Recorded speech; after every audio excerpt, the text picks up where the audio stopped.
Hello बच्चों, मैं लखन सैनी एक बार फिर से आप सबका स्वागत करता हूं कक्षा 12 की गणित विषय की ऑनलाइन कक्षा में।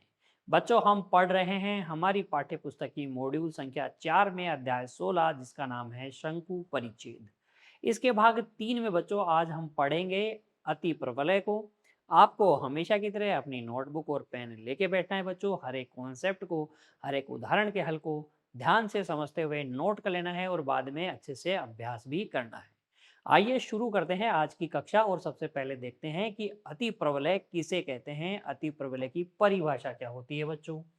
देखिए, अति परवलय की परिभाषा में आप लिख सकते हैं, अति परवलय एक ऐसे बिंदु का बिंदुपथ है जो एक समतल में इस प्रकार से चलता है कि इसकी एक निश्चित बिंदु से दूरी और उसी तल में स्थित रेखा से दूरी का अनुपात सदैव स्थिर रहे तथा एक से बड़ा होता है।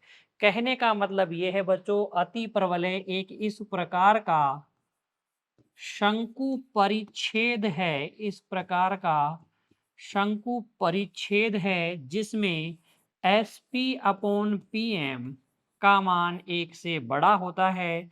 अर्थात वह शंकु परिच्छेद जिसकी उत्केंद्रता का मान एक से अधिक होता है उसे हम अति प्रवलय कहते हैं। अब बच्चों चर्चा करते हैं अति प्रवलय के मानक समीकरण की। तो अति प्रवलय का मानक समीकरण एक तो आप इस तरीके से याद रखेंगे, x² upon a² minus y² upon b² equal to 1। a is greater than b, a is greater than b बच्चों। तो एक तो होता है अति प्रवलय का ये समीकरण, और एक समीकरण इसके साथ बच्चों आप याद रखेंगे, y² upon a² minus x² upon b² is equal to 1। यहाँ पर भी a is greater than b। यहाँ पर क्या है, y² का गुणांक x² के गुणांक से ज्यादा है, यहाँ x² का गुणांक y² के गुणांक से ज्यादा है।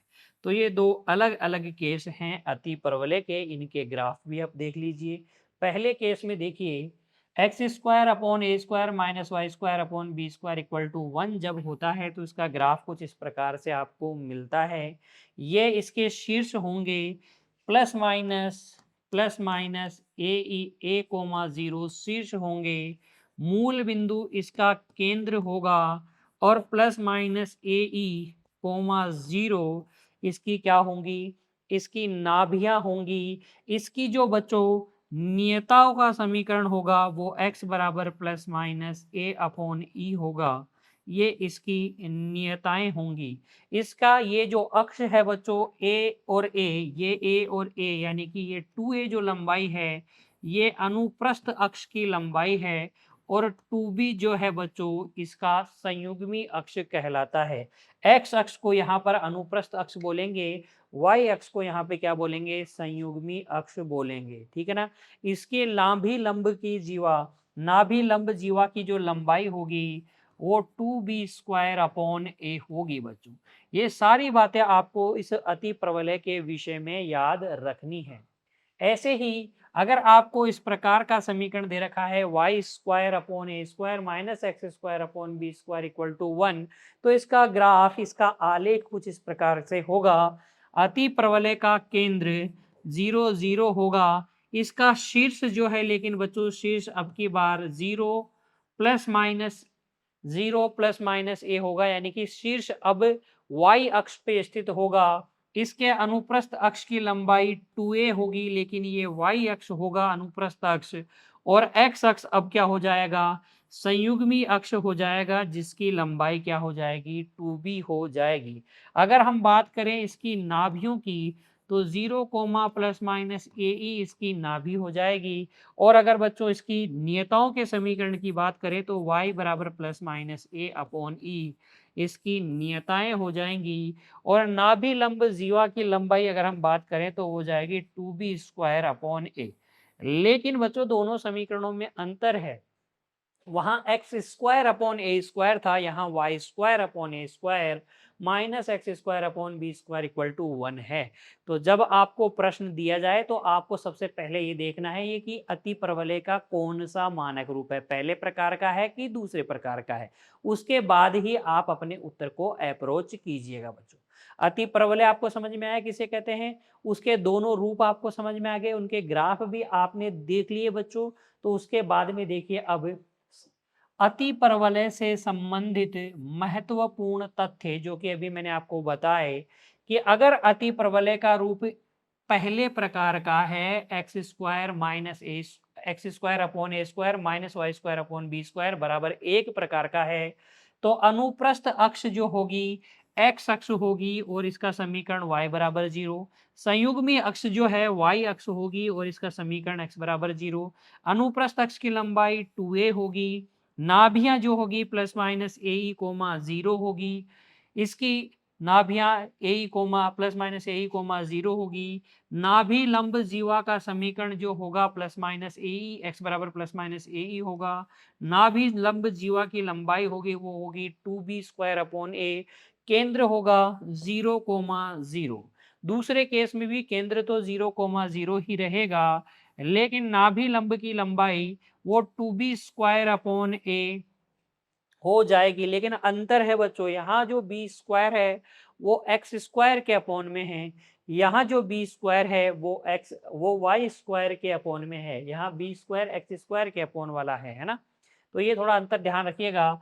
यहाँ पर नाभि लंब जीवा का समीकरण y बराबर प्लस माइनस ए होगा। समीकरण में जहाँ x था वहाँ y आ जाएगा। यहाँ पर भी देखिए नाभियां यहाँ पर 0, प्लस माइनस ए होगी यानी वाई एक्स पे होगी। ये लंबाई हो जाएगी कितनी, संयुग्मी अनुप्रस्थ अक्ष की लंबाई 2a हो जाएगी। संयुग्मी अक्ष का समीकरण y बराबर 0 हो जाएगा। अनुप्रस्थ अक्ष का समीकरण x बराबर 0 हो जाएगा। तो ग्राफ याद होने चाहिए, ये सारणी भी आपको समझकर याद करनी है बच्चों, तभी आप प्रश्नों का जवाब दे पाएंगे। नोट कर लीजिए इसे और फिर देखिए आगे समकोणीय अति प्रवलय के विषय में पढ़ते हैं। ये क्या होता है समकोणीय अति प्रवलय। अति प्रवलय तो हमें पता चल गया एक ऐसे बिंदु का बिंदु पथ होता है जिसकी एक स्थिर बिंदु से दूरी और एक उसी तल में एक स्थिर रेखा से दूरी का अनुपात सदैव स्थिर रहता है और एक से बड़ा होता है। लेकिन अति प्रवलय क्या होता है बच्चों, देखिए एक ऐसा अति प्रवलय, समकोणीय अति प्रवलय क्या होता है बच्चों, एक ऐसा अति प्रवलय होता है जिसके अनुप्रस्थ अक्ष की लंबाई संयुग्मी अक्ष की लंबाई के क्या होती है, बराबर होती है। ऐसा अति प्रवलय जिसमें अनुप्रस्थ अक्ष की लंबाई संयुग्मी अक्ष की लंबाई के बराबर हो उसे हम समकोणीय अति प्रवलय कहते हैं। और इसकी समीकरण के लिए आप लिख सकते हैं x square minus y square बराबर ए स्क्वायर, या लिख सकते हैं y square minus x square बराबर बी स्क्वायर। बच्चों देखिए ए और बी बराबर होते हैं, इसलिए इसकी उत्केंद्रता हो जाएगी ए स्क्वायर प्लस बी स्क्वायर की जगह भी ए स्क्वायर लिख देंगे अपॉन में ए स्क्वायर। तो ये आ जाएगा ई का मान कितना, √2। आप सीधे याद रखेंगे बच्चों कि समकोणीय अति परवलय की उत्केंद्रता का मान होता है √2। क्लियर। चलिए तो आगे बढ़ते हैं। और बच्चों देखिए अब हम देखेंगे हमारी पाठ्य पुस्तक की उदाहरण संख्या 16, उदाहरण संख्या 5 को, अध्याय 16 उदाहरण संख्या 5। इसमें हमसे कहा गया है कि x square upon 16 minus y square upon 9 equal to 1 के लिए निम्नलिखित के मान ज्ञात कीजिए। तो ये इसको देखकर ही आपको समझ में आ गया होगा कि ये प्रथम प्रकार की अति प्रवलय का समीकरण है। यानी कि अगर हम इसकी तुलना करें x square upon a square minus y square upon b square equal to 1 से, तो आपको यहाँ नजर आ जाएगा कि ए स्क्वायर का मान तो है 16, बी स्क्वायर का मान है 9, यानी कि ए का मान हो जाएगा प्लस माइनस 4 और बी का मान हो जाएगा प्लस माइनस 3। सबसे पहले हमें निकालना है उत्केंद्रता। तो अति प्रवलय की उत्केंद्रता का फॉर्मूला होता है √a square plus b square upon a square. मान रख दीजिए यहाँ पर, तो ये आ जाएगा √16 प्लस 9/16 यानी कि 5/4। कितनी आ जाएगी उत्केंद्रता का मान, ई का मान आ जाएगा 5/4। फिर आपको बताना है नाभियां। तो बच्चों अगर x square upon a square minus y square upon b square equal to 1, ये अति प्रवलय का समीकरण होता है। तो नाभियों का समीकरण क्या होता है? वो होता है plus minus a e comma 0 होता है। इसलिए इसलिए जो अति प्रबल है x square upon 16 minus y square upon 9 equal to 1, इसकी नाभियां क्या हो जाएगी? इसकी नाभियां हो जाएगी प्लस माइनस 4 गुणा ई का मान कितना है 5/4 कोमा 0, यानी कि प्लस माइनस 5,0 इसकी क्या हो जाएगी? नाभियां हो जाएगी।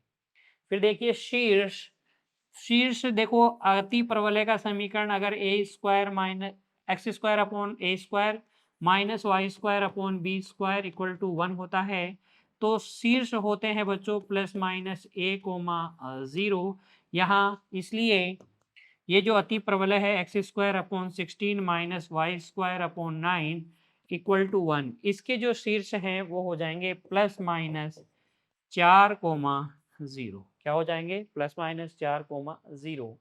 फिर देखिए नियताएं, नियताएं हो जाएगी x बराबर प्लस माइनस ए अपॉन ई, तो x बराबर प्लस माइनस 4/5/4, यानी कि x बराबर प्लस माइनस 20/5 क्या हो जाएगा? नियताओं का समीकरण हो जाएगा। दो नियताएं होती है अति प्रबलय में, x बराबर प्लस 20/5 प्लस 22/5, 20 नहीं बच्चों 16 आएगा। क्या 16 आएगा? देखो ध्यान से, 4 चौक 16 है ना, तो 16/5 कितना आ जाएगा? 16/5 प्लस माइनस 16/5 क्या आ जाएगा? नियताओं का समीकरण आ जाएगा। फिर देखिए अनुप्रस्थ अक्ष की लंबाई कितनी होती है? 2 इंटू ए होती है, तो 2 इंटू 4 कितना हो जाएगा? 8 यूनिट, 8 इकाई हो जाएगा अनुप्रस्थ अक्ष की लंबाई। संयुग्मी अक्ष की लंबाई किसके बराबर होती है? 2b के बराबर, तो 2 इंटू 3 यानी कि 6 यूनिट, ये हो जाएगी किसकी? संयुग्मी अक्ष की लंबाई हो जाएगी। फिर देखिए आपको नाभि लंब जीवा की लंबाई बतानी है, वो कितनी होती है? 2b स्क्वायर अपॉन ए, तो 2 इंटू 9/4, 2 इंटू 9/4 कितना हो जाएगा? 9/2, 9/2 यूनिट, 9/2 इकाई क्या हो जाएगी? नाभि लंब जीवा की लंबाई हो जाएगी। उसके बाद में देखिए बच्चों केंद्र के निर्देशांक बताने हैं, तो केंद्र के निर्देशांक क्या होंगे इस स्थिति में? 0,0 होंगे। मूल बिंदु ही इसका क्या होता है? केंद्र होता है। ठीक है ना? तो इस तरीके से आप उदाहरण संख्या 5 को हल कर सकते हैं। बस आपको मानक समीकरण और उससे संबंधित तथ्य याद होने चाहिए। चलिए आगे उदाहरण संख्या 6 पर विचार कीजिए। उदाहरण संख्या 6, उस अति परवलय का समीकरण ज्ञात कीजिए जिसके शीर्ष प्लस माइनस 2,0 तथा नाभि प्लस माइनस 3,0 है। तो उस अति प्रवलय का समीकरण जिसकी शीर्ष प्लस माइनस a,0 और नाभि प्लस माइनस a,0 होती है, अगर ये होती है तो समीकरण होता है x square upon a square minus y square upon b square equal to 1। तो यहाँ हल में देखिए आप, यहाँ हल में देखिए बच्चों, a का मान तो हो जाएगा, लिखेंगे यहाँ a का मान तो कितना है? 2 है, और e का मान कितना है? 3 है। तो यहाँ से e का मान कितना आ जाएगा? 3/2 आ जाएगा। e का मान 3/2 आ जाएगा, तो हम b का मान भी निकाल लेंगे, क्योंकि बच्चों देखिए हमें पता है b स्क्वायर बराबर होता है a square e square minus 1। तो यहाँ से b स्क्वायर का मान आ जाएगा, a स्क्वायर का मतलब 4, a स्क्वायर का मतलब 4, e स्क्वायर का मतलब कितना है? e स्क्वायर का मतलब 9/4, 9/4 माइनस 1, तो यहाँ से बी स्क्वायर का मान कितना आ जाएगा? 5। अतः अभिष्ट समीकरण लिख देंगे बच्चों, अभिष्ट समीकरण हो जाएगी x square upon a square minus y square upon b square equal to 1। तो x square upon a square की जगह 4 आ जाएगा, बी स्क्वायर की जगह 5 आ जाएगा, तो x square upon 4 minus y square upon 5 बराबर 1 क्या आ जाएगा? अति प्रवलय का समीकरण आ जाएगा।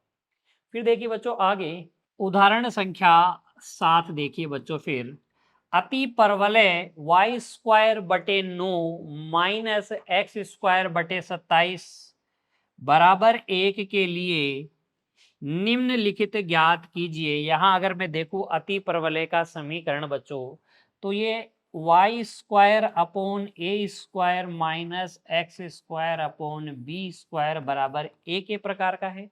यानी कि इसकी ग्राफ बच्चों कुछ इस प्रकार की होगी, है ना। तो इस ग्राफ को याद रख के आप क्या करेंगे, इस प्रश्न का जवाब देंगे।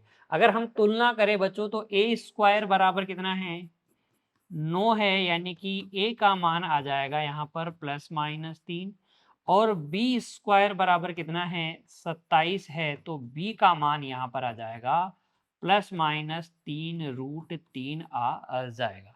हमें सबसे पहले निकालना है इसकी उत्केंद्रता का मान। ई बराबर क्या होता है बच्चों, अति परवलय के लिए ई बराबर होता है a square plus b square upon a square. मान रख दीजिए तो ये आ जाएगा √9 + 27 बटे कितना, 9, है ना। ए स्क्वायर का मान कितना है, 9, तो ये हो जाएगा 36 बटे 9, यानी कि √4 कितना आ जाएगा, उत्केंद्रता ई का मान कितना आ जाएगा, 2 आ जाएगा। √4 कितना होता है, 2। तो इस तरीके से उत्केंद्रता ज्ञात कर लेंगे। फिर देखिए हमें पूछा है इसमें केंद्र के निर्देशांक, तो इस अति प्रवलय एक्स स्क्वायर बटे कितना है बच्चों, 9, वाई स्क्वायर बटे 9 है बच्चों, ध्यान दीजिएगा वाई स्क्वायर बटे 9 है। तो परवलय का रूप है वाई स्क्वायर बटे 9 माइनस एक्स स्क्वायर बटे 27 बराबर 1। तो अगर हम इसको देखें और इसकी तुलना करें किससे, वाई स्क्वायर बटे ए स्क्वायर माइनस एक्स स्क्वायर बटे बी स्क्वायर बराबर 1 से तुलना करें, तो इन दोनों के शीर्ष समान ही होंगे, इन दोनों के केंद्र भी समान होंगे। तो केंद्र इसका मूल बिंदु पर होता है, इसलिए इसका केंद्र भी कहाँ होगा, मूल बिंदु पर होगा। केंद्र के निर्देशांक हो जाएंगे 0,0। फिर देखिए नाभियां बच्चों, y square upon a square minus x square upon b square बराबर 1 की नाभियां क्या होती हैं, 0, ± ए होती है। तो यहाँ पर नाभियां हो जाएगी 0, ± ए का मान 3, ई का मान कितना है, 2 है, तो ये 0, ± 6 नाभियों के निर्देशांक हो जाएंगे। फिर देखिए अगला शीर्ष हमसे पूछे हैं, तो इस केस में शीर्ष होते हैं 0, ± ए, तो शीर्ष हो जाएगा 0, ±3। 0, ±30 क्या हो जाएंगे, इस अति प्रवलय के शीर्ष हो जाएंगे। तुलना करके आप बता सकते हैं बच्चों। नियताओं का समीकरण क्या होता है, y बराबर होता है ±a/e, तो y बराबर ±3/2 नियताओं का क्या हो जाएगा, समीकरण हो जाएगा। फिर देखिए अनुप्रस्थ अक्ष की लंबाई होती है 2a, यानी कि 2 × 3, 6 इकाई क्या हो जाएगी, अनुप्रस्थ अक्ष की लंबाई। संयुग्मी अक्ष की लंबाई कितनी होती है, 2b होती है, तो 2 × 3√3, यानी कि 6√3 इकाई, 6√3 इकाई क्या हो जाएगी, संयुग्मी अक्ष की लंबाई हो जाएगी। फिर देखिए बच्चों आपसे पूछा है नाभि लंब जीवा की लंबाई, वो होती है 2b² / a, तो 2 × b² कितना है, 27, a का मान कितना है बच्चों, 3, ये कितना आ जाएगा, देखो 3 नाम 27, 9 दूनी कितना 18, 18 इकाई क्या आ जाएगी, नाभि लंब जीवा की लंबाई आ जाएगी। इस तरीके से आप अध्याय 16 के उदाहरण संख्या 7 को हल कर सकते हैं बच्चों। दूसरे प्रकार की अति प्रवलय आपको पता होनी चाहिए और उससे कंपेयर करके तुलना करके आप उत्केंद्रता निकाल सकते हैं, केंद्र निकाल सकते हैं, नाभियां निकाल सकते हैं बच्चों, शीर्ष निकाल सकते हैं, नियताओं के समीकरण निकाल सकते हैं, अनुप्रस्थ अक्ष की लंबाई, संयुग्मी अक्ष की लंबाई और बच्चों नाभि लंब जीवा की लंबाई आप ज्ञात कर सकते हैं। उम्मीद करता हूं उदाहरण संख्या 5, 6 और 7 के हल आपको अच्छे से समझ में आ गए हैं बच्चों। आज की कक्षा में इतना ही, मिलेंगे अगली कक्षा में। तब तक के लिए बच्चों आप पढ़ते रहिए, खुश रहिए, धन्यवाद।